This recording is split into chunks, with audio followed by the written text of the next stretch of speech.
ఏ ఒక్క పార్టీకి సొంతం కాదు. శ్రీరామచంద్రుడికి బీజేపీ పార్టీలో సభ్యత్వం కూడా లేదు. అలాంటి శ్రీరామచంద్రుని మీరు ఎలా ఓన్ చేసుకుంటారు? మీరు సొంతం చేసుకొని ఆ శ్రీరామచంద్రుని ఎన్నికల్లో వాడుకొని అధికారంలోకి వస్తా ఉన్నారు, వచ్చారు కూడా. మొదటిసారి అలాగే వచ్చారు, 5 ఏళ్ళు పరిపాలన చేశారు. 5 ఏళ్ల తర్వాత మీరు ఈ దేశానికి ఏం చేశారు? మీరు 2 కోట్ల ఉద్యోగాలను ఎన్ని ఉద్యోగాలు ఇచ్చారు? బీదవాడికి ఏ రకంగా న్యాయం చేశారు? పెట్రోల్ డీజిల్ ధరలు ఏమైనా తగ్గించినారా? మన్మోహన్ సింగ్ గారు ప్రధానమంత్రిగా ఉన్నప్పుడు ఈ దేశం 65 రూపాయలు పెట్రోల్ ఇచ్చింది. ఎలాంటి పరిస్థితుల్లో ఇచ్చింది? ఇంటర్నేషనల్ మార్కెట్లో క్రూడ్ ఆయిల్ ధర $158 ఉన్నప్పుడు మనం 65 రూపాయలకు డీజిల్ పెట్రోల్ ఇచ్చాం. ఇలా గరిష్టంగా $25 పడిపోయింది. ఇలా $50-55 ఉన్నప్పుడు కూడా మీరు 110 రూపాయలకు అమ్ముతా ఉన్నారు. ఈ మధ్య వ్యత్యాసం కేంద్ర ప్రభుత్వమే వ్యాపారం చేసింది, లక్షల కోట్లు అర్జించింది, కానీ సామాన్యుడికి ట్రాన్స్ఫర్ చేయలే. ఇది చెప్పరు. 2 కోట్ల ఉద్యోగాల గురించి మాట్లాడరు. ఉన్న ఉద్యోగాలు బీకేసిన చెప్పరు. ప్రభుత్వ రంగ సంస్థలు నెహ్రూ నుంచి మన్మోహన్ వరకు పెట్టినట్టు 10తో ప్రభుత్వ రంగ సంస్థల్ని అమ్మేశారు, లేక కుదబెట్టారు, అది చెప్పరు. మళ్ళీ ఎన్నికలు వస్తే శ్రీరామచంద్రుని వాడుకుంటారు. ఎవరిచ్చారు మీకు ఈ హక్కు అని అడుగుతా ఉన్నా. దేవుడు అందరికీ సమానమే, అందరి వాడు. కాంగ్రెస్ పార్టీ ఎప్పుడు దేవుడు పేరు చెప్పి ఓట్లు అడగదు. అందరం కూడా శ్రీరామచంద్రుని గౌరవిస్తాం. కానీ ఇవాళ ఈ దేశంలో నాడు పరిస్థితి ఏంటంటే దేవుళ్ళ పేర్లు చెప్పి కొంచెం సెన్సిటైజ్ చేసి ప్రజల యొక్క కష్టకాలు పాలు పంచుకోకుండా అధికారంలోకి వస్తా ఉన్నారు, అధికారం చెలాయిస్తా ఉన్నారు. చెలాయించడమే కాకుండా ప్రజాస్వామ్యాన్ని తుంగలో తొక్తూ రాజ్యాంగాన్ని మరిపించే విధంగా ప్రయత్నం చేస్తా ఉన్నారు. పార్లమెంట్ సాక్షిగా అంబేద్కర్ను అవమానించినట్టు సంఘటన సాక్షాత్ హోంశాఖ మంత్రి గారు అమిత్ షా గారు, మీరు అమిత్ షాని తలపిస్తారెందుకు, దాని బదులు భగవంతుని తలపించండి అని మాకు చెప్పినటువంటి మాట జాన్ వెస్లీ గారు చెప్పారు. రాజ్యాంగాన్ని సమూలంగా మార్చుకోవాలని ప్రయత్నం చేస్తా ఉన్నారు. వారికి అనుకూలమైనటువంటి రాజ్యాంగాన్ని రాసుకోవాలని ప్రయత్నం చేస్తా ఉన్నారు. ఇది ముమ్మాటికి సాధ్యం కాదు ఈ దేశంలో. పత్రికలు స్వేచ్ఛగా వార్తలు రాసిన రోజులు, ప్రజాస్వామ్యం మీద నమ్ముకున్న మనమందరం కూడా గొంతెత్తి చాటిన రోజులు ఈ దేశంలో రాజ్యాంగ మార్పు సాధ్యం కాదు. అది అయ్యే పరిస్థితే లేదు. ఒకవేళ వాళ్ళు భ్రమలో ఉండి వారి కార్యకర్తల్ని భ్రమలో పెడితే దేశ ప్రజలు ఆలోచించుకోవాల్సినటువంటి పరిస్థితి వస్తుంది. ప్రజాస్వామ్యంలో ప్రభుత్వాలు శాస్త్రం కాదు, అధికారం అంతకన్నా శాస్త్రం కాదు. నిన్న అధికారుల పార్టీ వాళ్ళు ఉండకపోవచ్చు, ఇవాళ ఉన్నది రేపు ఉండకపోవచ్చు, రేపు ఉన్నది మళ్ళీ ఎల్లు ఉండకపోవచ్చు. 5 ఏళ్ళు 10 ఏళ్ళు 15 ఏళ్ళు ఉంటాం. కానీ ఈ దేశంలో రాజ్యాంగం శాశ్వతం. పత్రికా స్వేచ్ఛ కూడా ఏ ప్రభుత్వం ఇచ్చినటువంటి కానుక కాదు, ఇది రాజ్యాంగం ఇచ్చిన హక్కు. అందుకే మిత్రులారా, మనం ఎప్పటి వరకైతే రాజ్యాంగాన్ని కాపాడుకుంటామో ప్రజాస్వామ్యం బలంగా ఉంటుంది. రాజ్యాంగం పలసన పడితే ప్రజాస్వామ్యం బలైన పడుతుంది. మా అందరికి కూడా రాజ్యాంగం ఇచ్చినట్టు హక్కు.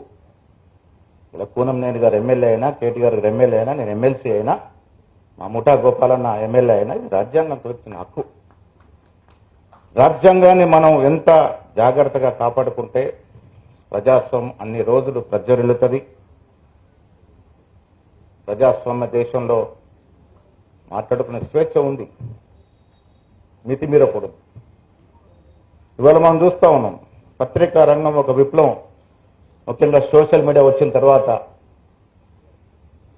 ఎంత గొప్ప సాధనం ఇది. సోషల్ మీడియా అనేది ఎంత గొప్ప సాధనం. నేను ఎన్ఎస్సీ అధ్యక్షుడిగా ఈ రాష్ట్రంలో 19 నుంచి 99 వరకు ఉన్నాను. రోషే గారు ఆ రోజు ప్రధాన అధికార ప్రతినిధి, ఫార్మర్ మినిస్టర్. మేము చేసే కార్యక్రమం అన్నిటికీ వచ్చేది. ఒక పేరు మర్చిపోయిన ఒక ఫోటోగ్రాఫర్ ఉండే, మాకు పిలిచి చెప్పేది కొంచెం ఆగండి ఆయన వచ్చే వరకు ప్రోగ్రామ్ ఒక స్టార్ట్ చేద్దామని. కారణం ఏంటంటే ఆ ఫోటోగ్రాఫర్ వస్తే వారే ఫోటోలు తీసి వారే వార్త రాసి అన్ని పేపర్లకు ఇచ్చేది. రోచయ్య గారు రోజు పొద్దున పేపర్లు చదివి వారి న్యూస్ ఉండి దాంట్లో కొంచెం సార్థక కనబడే తృప్తి. నేను ఎన్ఎస్టీ అధ్యక్షుడు ఉన్నప్పుడు కూడా కార్యక్రమాలు చేసి వార్త రాసి దానికి ఫోటో క్లిప్పింగ్ చేసుకొని మాకు పార్టీ ఇచ్చిన జీబు ఉండే, ఆ జీబులో అన్ని వార్తాపత్రిక ఆఫీసులు తిరిగి రిక్వెస్ట్ చేసి వచ్చుకునేది. తెల్లారి మన ఫోటో మన న్యూస్ పేపర్లో వస్తే రాజకీయ నాయకుడికి ఒక పండగ, ఆ రకంగా చేసుకునేది. ఇవాళ నేను మాట్లాడుతుంటామని నా ఫోటోలు వెళ్ళిపోతా ఉన్నాయి, నా వార్తలు లైవ్ టెలికాస్ట్ అవుతా ఉన్నాయి, సోషల్ మీడియాలో పోతా ఉన్నది. అంటే ఇంత విప్లవాత్మక మార్పు మీడియాలో వచ్చింది. ఇది గొప్ప సాధనం. టిప్స్ మీద ఫోన్లో ప్రపంచాన్ని చూస్తూ ఉన్నాం. ఇక్కడ చాలా మంది కేటీఆర్ గారు బాగా వాడతారు phone, texts I think your texts అవి. పూనం నేరు గారు కూడా వాడుతూ ఉన్నారు, వాళ్ళు నేర్చుకుంటా ఉన్నారు. ఫోన్లో ప్రపంచం చూస్తూ ఉన్నాం, క్షణాల్లో వార్తలు వస్తూ ఉన్నాయి. కానీ బాధ ఏంటంటే సోషల్ మీడియా హద్దులు మీరు ప్రవర్తిస్తూ ఉంది. నేను చాలాసార్లు చూస్తూ ఉంటాను టీవీలో, ఎక్కడో ఢిల్లీలో జరిగినటువంటి అంశం మేము నలుగురేమో ఉంటాం, వాళ్ళు కూడా అక్కడ ఉన్నట్టు వాళ్ళ ముందే జరిగినట్టుగా వస్తా ఉన్నాయి న్యూస్. రాహుల్ గాంధీతో మాట్లాడింది నేను, మా ముఖ్యమంత్రిగా మాట్లాడింది మాకన్నా ముందే సోషల్ మీడియాలో వస్తూ ఉంది. ఇది మంచిది కాదు. వాస్తవాలు రావాలి. పత్రికా స్వేచ్ఛ ఉన్నప్పుడు వాస్తవాలు రాయాలి. మేము ఇలా ప్రభుత్వంలో ఉన్నాం, వాస్తవాలు రాయండి, మీకు స్వేచ్ఛ ఉంది. మేము చేసే తప్పిదాలు కూడా రాయాలి. ఇదే ప్రజాస్వామ్యం. ఏ పత్రిక కూడా ఎవరికి తాబేదారిగా ఉండకూడదు. ఎవరు ప్రభుత్వంలో ఉన్నా పత్రికలనేవి ప్రజల సొత్తు. ప్రజాస్వామ్యంలో పత్రికలకి ప్రజల యజమానులు. వారి అంశాలనే ప్రతిబింబించాలి. మీకు ఆ స్వేచ్ఛ ఉంది. మీరు రాసినప్పుడు అధికారులు ఉన్నవారు సరిదిద్దుకునేటువంటి అవకాశాన్ని అన్వేషిస్తాం. ప్రభుత్వాలు కూడా, ప్రభుత్వ ఆధీనతలు కూడా పత్రికలు వాస్తవాలు రాసినప్పుడు స్వీకరించే స్థైర్యం ఉండాలి, అలవాటు కూడా ఉండాలి. స్వీకరించాలి. మనం చేసిన తప్పిదాలు ఎవరైనా ప్రతిబింబిస్తే, ముఖ్యంగా పత్రికలు ప్రతిబింబించినప్పుడు దాన్ని ఆస్వాదించి స్వీకరించే అలవాటు కూడా నేర్చుకోవాలి. అప్పుడే ప్రజాస్వామ్యం ముందుకు పోతుంది. ఇలా సోషల్ మీడియా నేను చెప్పిన ఇంత గొప్ప సాధనమో కొన్నిసార్లు తప్పుడు అడుగులు వేస్తూ ఉంది. నేను చాలా మా మిత్రులకు చెప్తా ఉంటాను, సోషల్ మీడియా రాగానే ఫోన్లు చేస్తారు, ఏంటన్నా అయిపోయిందట కదా, సాయంత్రమా, ఎప్పుడు మంత్రివర్గ ప్రమాణ రేపైనా అడుగుతా. అసలు ఏమి ఉండదు అక్కడ. నేను చాలా మంది చెప్తా ఉన్నాను, సోషల్ మీడియాలో వచ్చేదాన్ని మీరు 100% దాన్ని నమ్మితే అది అనర్థాలకు దారితీస్తుంది. కొన్నిసార్లు చెడు కార్యక్రమాలు జరగడానికి దారితీస్తుంది. ఏదో చదివేస్తారు, దాన్ని నమ్మేస్తారు, జరిగినట్టు ఊహించుకుంటారు, ఇబ్బంది పడతారు. సోషల్ మీడియా ఎంత గొప్ప సాధనంగా ఉందో అది లిమిట్లో ఉంటే మనందరికీ ఉపయోగకరం. హద్దులు దాటితే సరే, వ్యక్తులకి రాజకీయాల్లో ఉన్నట్టు వ్యక్తులకు కొంత ఇబ్బంది కలుగుతాం, కానీ సమాజానికి కూడా ఇబ్బంది పడేటటువంటి పరిస్థితి వస్తుంది ఫేక్ న్యూస్ వల్ల.